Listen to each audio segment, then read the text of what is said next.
Valsad home guard જિલ્લા commander કચેરી ખાતેથી આજરોજ મહારાષ્ટ્ર ખાતે યોજાનાર ચૂંટણીને લઈ 250થી વધુ હોમગાર્ડની યુનિટને ચૂંટણી બંદોબસ્ત માટે રવાના કરાયા.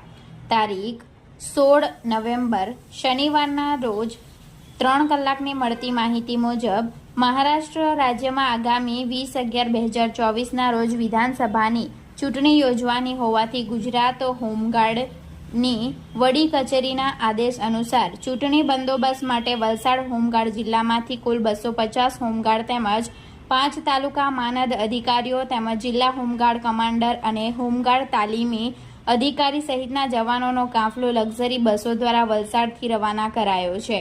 આ વલસાડ જિલ્લાના હોમગાર્ડ જવાનો મહારાષ્ટ્રના ધુળે જિલ્લામાં બંદોબસ્ત પૂરો પાડનાર હોવાનું જાણવા મળ્યું છે, જે તારીખ 16 નવેમ્બરથી 21 નવેમ્બર સુધી ફરજ નિભાવશે, જેથી શાંતિપૂર્ણ માહોલમાં ચૂંટણી સંપન્ન થાય. આગામી 20 નવેમ્બરે મહારાષ્ટ્ર રાજ્યની ચૂંટણી વિધાનસભાની યોજાવા જઈ રહી છે.